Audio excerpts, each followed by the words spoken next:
Olá, bem-vindos ao canal Ciências na Quarentena. Eu sou Antônio Arteni, professor de Ciências e Biologia. E hoje nós vamos falar sobre cruzamentos de genética. Então, antes de começar a aula, pegue seu material, porque nós vamos resolver juntos alguns cruzamentos aqui. Aproveita também para se inscrever no canal, para que continue tendo vídeos a semana que vem. Deixa um joinha depois lá no final e segue a aula.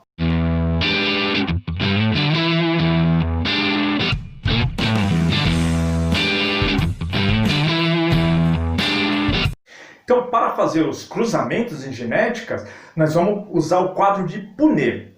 E para que serve esse cruzamento? Para a gente perceber ali aquela união dos gametas e conseguir ter uma ideia de proporção, ou seja, de chances de que nasça menino ou menina, ou alguma característica que seja herdada dos pais.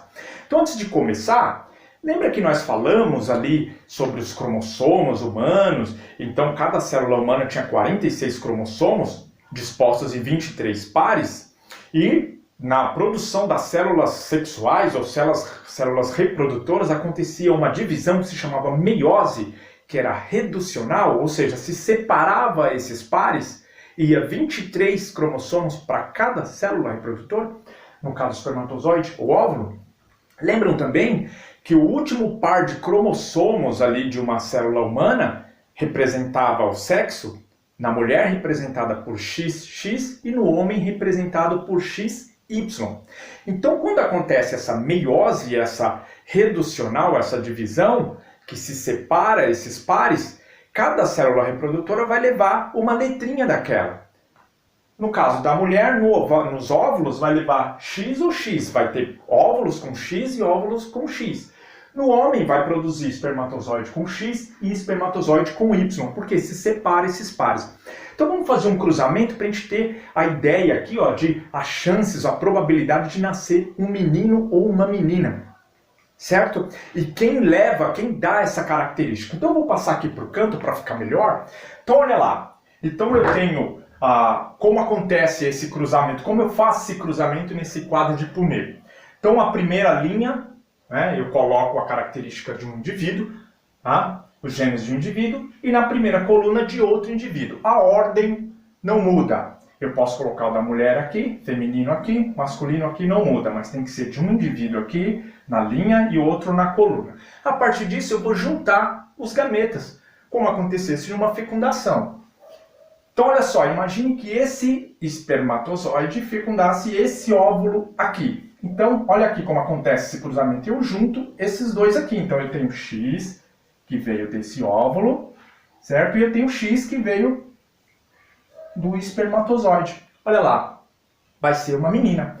Agora, se esse espermatozoide que está trazendo Y fecundar esse óvulo aqui, eu vou ter X do óvulo e Y do espermatozoide. Vai gerar um menino.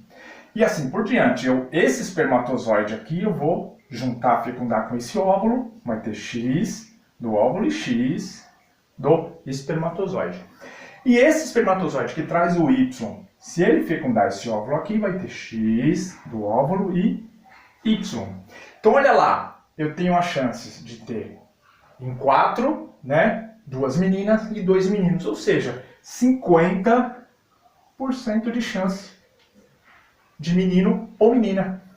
Então percebeu agora como é feito o cruzamento, essas chances?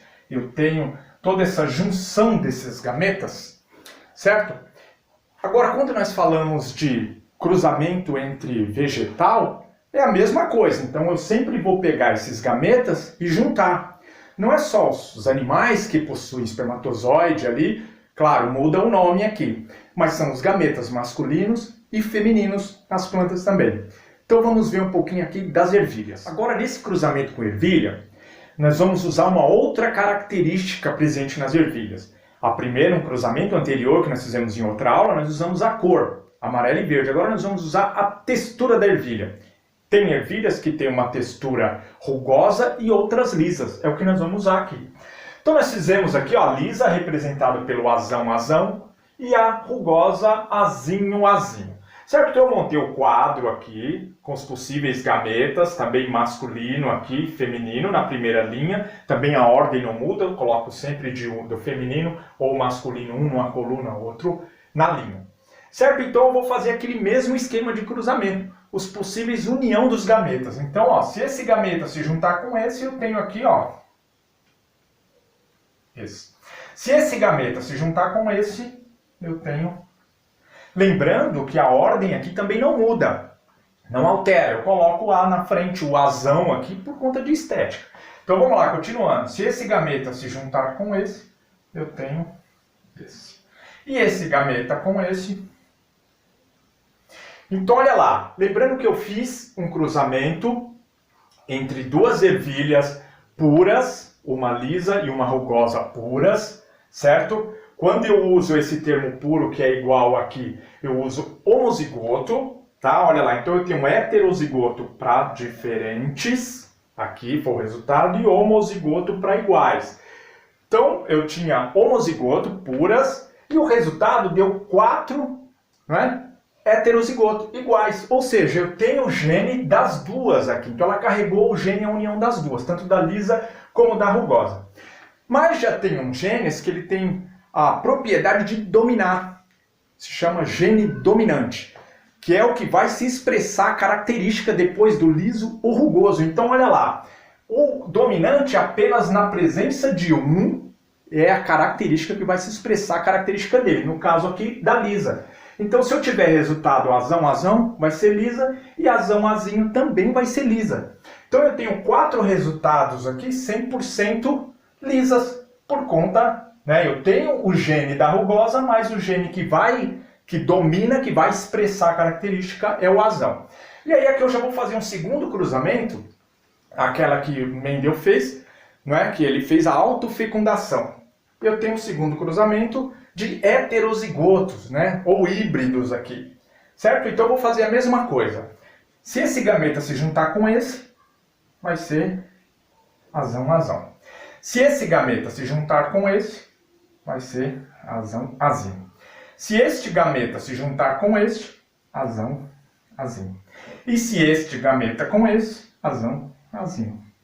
Então, olha o resultado. Eu já tive 3 resultados diferentes aqui.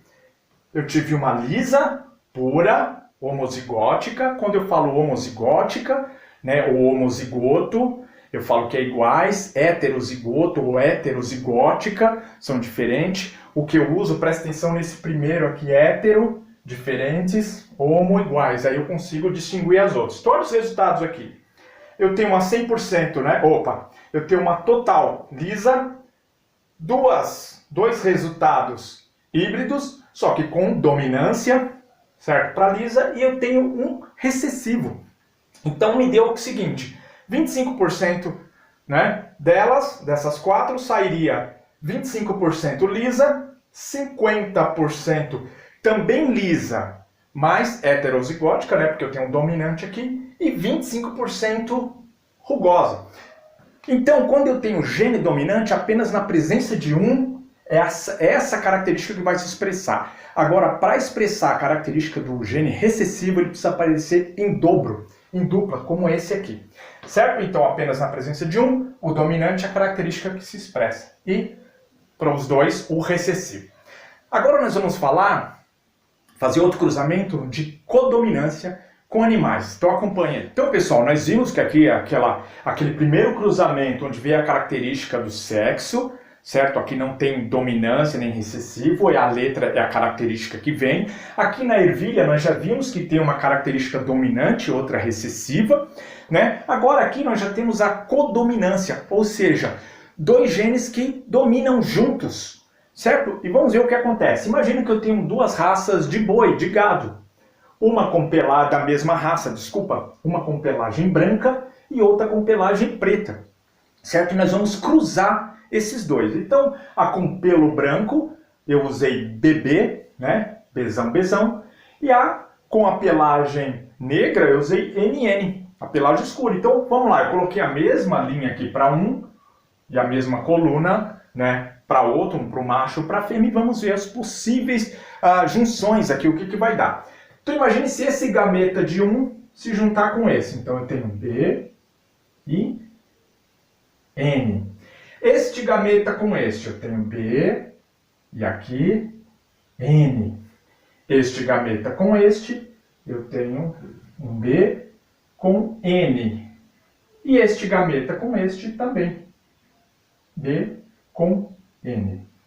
Certo? Então eu tinha puros aqui, homozigóticos, iguais, de pelagem negra, e puros aqui, homozigóticos com pelagem branca. Eu tive 4 resultados heterozigóticos. Como vai ser esse resultado aqui de 100% malhado? Então, nessa codominância, eles não se misturam, nenhum vai dominar o outro. Eles vão nascer um animal com os 2 pelos, dividido por parte do corpo. Então, olha lá, eu tenho uma vaca, né, um filhote malhado, certo? Agora, vamos ver um cruzamento desses 2 híbridos. Imagine que eu tenho 2 filhotes desse aqui, e eles vão cruzar entre eles. Vamos ver os resultados agora. Então, imagine que eu gameta de 1 aqui junte com esse. Então eu tenho, olha lá. Aí eu tenho este gameta com este. Tenho B e o N. Aí eu tenho este gameta com este. Eu tenho B e o N aqui. E eu tenho este gameta com este aqui. Olha o resultado. Então aqui eu tive 100% malhado. Aqui eu já tenho uma cruza entre 2 malhados, que são os heterozigotos, são diferentes. Então, olha o resultado. Nasceu um homozigótico, as chances, lógico, a probabilidade, com pelagem branca, 2 malhados e um com pelagem negra. Olha o desenho mais ou menos que eu fiz aqui. Então, eu tenho a probabilidade de nascer 1 para 2 para 1. Então, um branco, 2 malhados e um com pelagem negra. Então essa é a codominância. Então esse, um não se sobressai pelo outro. Os 2 se juntam e vão nascer animais com a pelagem iguais. Isso também acontece em plantas, que a planta pode nascer com uma parte, a flor pode nascer com a parte de uma cor e manchas de outra, certo? Agora nós vamos ver a dominância incompleta. Já na dominância incompleta, não aconteceu nem aquela dominância de recessivo, um que domina o outro, nem a codominância que os 2 dominam. Aqui, como essa dominância não está completa, acontece uma mistura dos 2. Vamos ver aqui. Então eu peguei 2 tipos de planta, de flor, né? Então eu tenho uma flor da mesma espécie lá, que ela é branca, produz branca e produz vermelhas. Então eu representei aqui, ó, homozigótica, né? Bzão, Bzão. E a vermelha, Vzão, Vzão, V, V, B, B. Então eu coloquei na mesma linha aqui do quadro, né? O masculino, os gametas masculinos e os femininos, lembrando que a ordem não muda. Então vamos lá, vamos fazer o cruzamento, uma possível união desses gametas. Então imagine que a união dos gametas da flor branca com a flor vermelha. Então vai dar isso aqui. Certo? Nessa possível união também a ordem não muda, certo? E nessa possível união também. E aqui mais uma possível união. Então, percebam que eu tinha homozigoto aqui, vermelha e branca, e deu 4 resultados heterozigóticos. Então eu tenho 4. Aqui o que acontece essa união, esses gametas diferentes? Aqui, como não tem a dominância incompleta, eles se juntam. Então eu vou nascer flores cor-de-rosa. Então vai ter ou um clareamento do vermelho ou escurecimento do branco. Ali vai ter uma mistura das duas. Certo? Então vai nascer 100% aqui, ó. Cor rosa. Então, eu fiz um outro cruzamento a partir dos heterozigotos para a gente perceber aqui como vai ser essa união, né, a partir disso. Então, eu tenho também o resultado de 2, que eu posso ter acontecido aqui uma autofecundação, aqui, né, se essa planta tiver essa propriedade de autofecundar. Então, vamos lá. Então, eu tenho a junção, possível união desses 2 gametas, eu tenho aqui e aqui, certo? Possível união desses gametas, eu tenho aqui e aqui. Possível união desses gametas, eu tenho aqui e aqui. E a possível união desses gametas aqui. Então eu tenho, ó. Então olha o resultado que já deu a partir de outra geração desse aqui. eu tive uma flor em cada 4, uma flor vermelha, 2 rosas e uma branca. Então deu numa proporção, uma chance de acontecer isso de 1 para 2 para 1. Então eu tenho, né, 25% desse resultado seria flores vermelhas, 50% rosa e 25% branca. Então perceberam aqui que essa dominância incompleta, elas se unem, não tem uma que vai se sobressair sobre a outra. Na codominância eu tenho a característica que vai se expressar no fenótipo lá, que é a visível, vai ser dos dois, vai sair os 2 pelos ali do animal. Mas também tem flores que vai sair as 2 cores, uma parte de uma de outra. Agora já na dominância incompleta elas vão, esse fenótipo, mesmo que eu tenha no genótipo o gene das 2, o que vai se expressar ali vai ser a cor rosa, nesse cruzamento das 2 puras, e já dos 2 híbridos eu tenho todo esse resultado aqui. Então esse é um cruzamento, são vários tipos de cruzamento, para a gente perceber o que? A probabilidade ou as chances dessa característica se expressar a partir da união desses gametas. Certo? Então nossa aula vai ficando por aqui e até semana que vem.